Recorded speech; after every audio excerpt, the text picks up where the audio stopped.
My people, now good evening. Just because many of you have been calling me, let everybody calm down. We are filing our notice appeal tomorrow.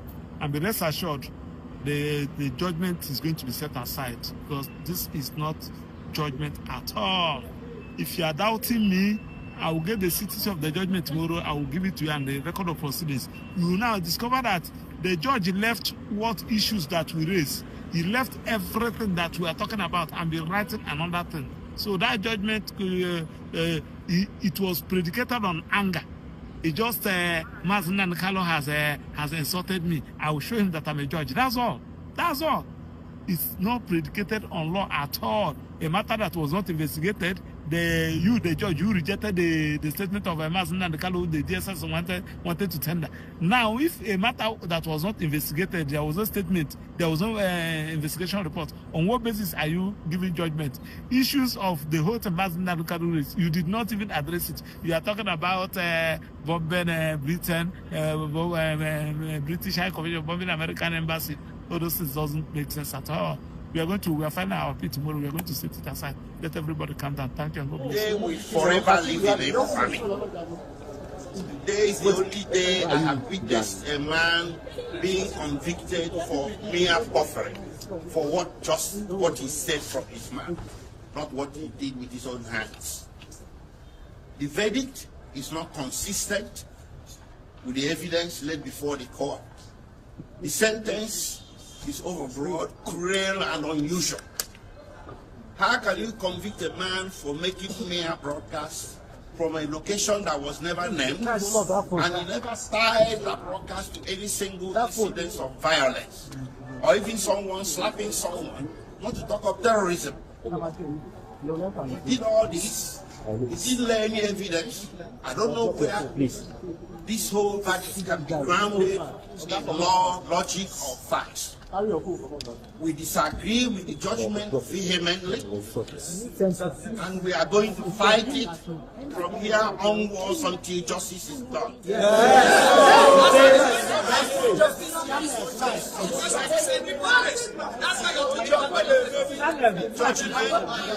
Judgment, politics is based on some tribal, primordial sentiments.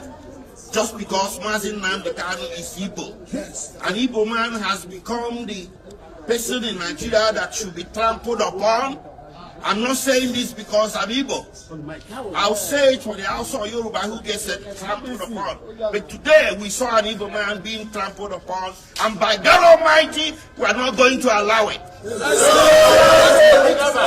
will not stand. Nobody is going to trample on me. Nobody is going to trample on Nnamdi Kanu. Nnamdi Kanu is not a terrorist. He's a man that was pursuing change. To pursue a separate nation of yours is not a crime.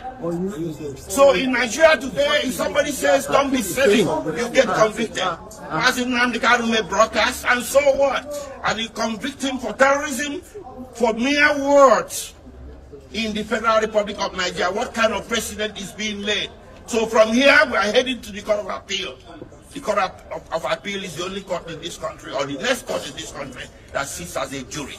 We are going to approach justice there to check out what happened in court today. And we are pretty sure the justices will agree with us that today was the symbol of the travesty of justice that everybody has been suspecting all along. If the Court of Appeal disagrees with us, we head to the Supreme Court. But by God Almighty, Nnamdi Kanu is not going to stand convicted. Is going to get overturned. Thank you. First of all, I want to talk to the Igbos that nobody should take us into your hand.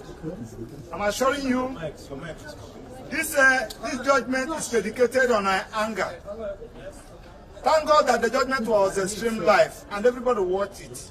You will see the anger in delivering the judgment, and it's not predicated on law. Now, I also want to let you know that this charge, that the investigation that gave rise to this charge was not investigated, because Nnamdi Kanu's statement, purported statement, was rejected by this court, and they did not tender any document as investigation report. That is to say, the investigation was not, the offense was not investigated. Having said that, Also, something that happened in court today. Nnamdi Kanu filed a matter in court of appeal. And he's asking, my lord, that particular matter I filed in court of appeal anchored on this particular issue. Please, can you just suspend this judgment? Let court of appeal direct what to do. My lord refused.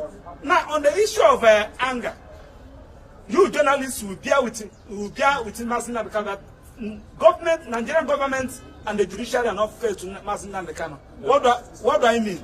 Nnamdi Kanu was given judgment by court of appeal.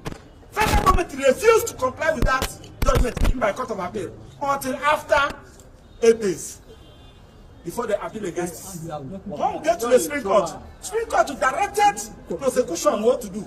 Amend this particular charge. Nnamdi Kanu was saying that, please, can you amend this charge?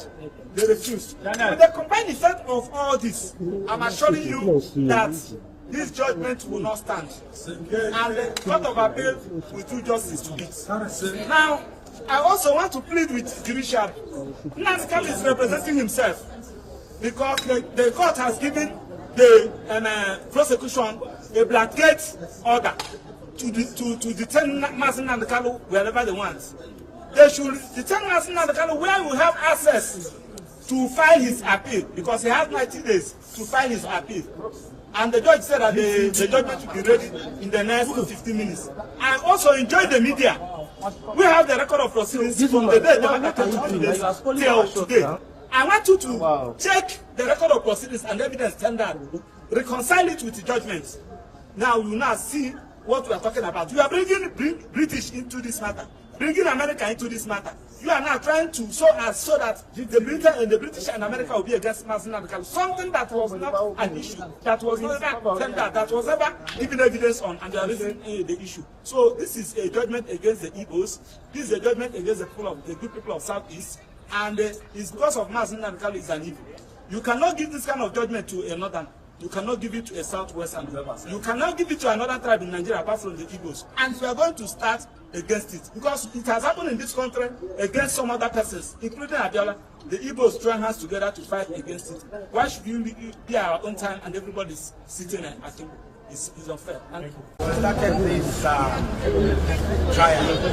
and a friend was speaking to you at the because the profession does not allow me to discuss with you what happened in our West of the court. The law the profession does not allow me to tell people what happened to court. But today, we have come to a final end. This guy, your head inside now. Bend down small. And therefore, his head is entering now. The head is inside the shop. I want to the other appreciate the judiciary. Remember, just last Monday, the president was saying, at any time when Nigeria is in big trouble or things, the judiciary has always come to the aid to salvage Nigeria. Again, the judiciary has salvaged Nigeria from the flaws. You are shaking my camera last week. IPOB. The court has also pronounced death sentence on distance security network, which was the military wing, IPOB. Today, God has brought an end to injustice, oppression, suffered by our brothers and sisters of the eastern states of Nigeria. They will not be able to sleep with their 2 eyes closed. What is important is that every Nigerian must consider issue of security as his personal business. When you look away, when you compromise, or when you show fear, you are encouraging the miscreants, the vandals, the criminals, terrorists to fester. This issue ought not to have festered for that long. Nigeria is our own country. We have no other country we can call our own. Secondly, it is our responsibility as Nigerians to help the government by way of information. You had during the trial information concerning how several heads of human beings were used to bury somebody who is a criminal. So just because people are afraid, we all must be courageous enough to confront terrorism, criminality, and all sort of things. I know that, political insinuations or perspective they put to this matter. I was caught in there when somebody was saying, oh, Yoruba, oh, Hausa, oh, Igbo.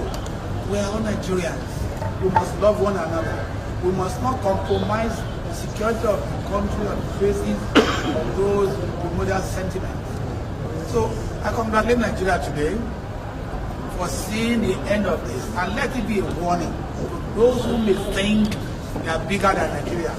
Nigeria is bigger than every one of us. The law is bigger than every one of us, and the law will take its course to deal with miscreants, to deal with terrorists, to deal with criminals. You know, all of us are victims when we keep quiet. All of us are victims when we don't do what we ought to do. Therefore, let everybody be a Nigerian.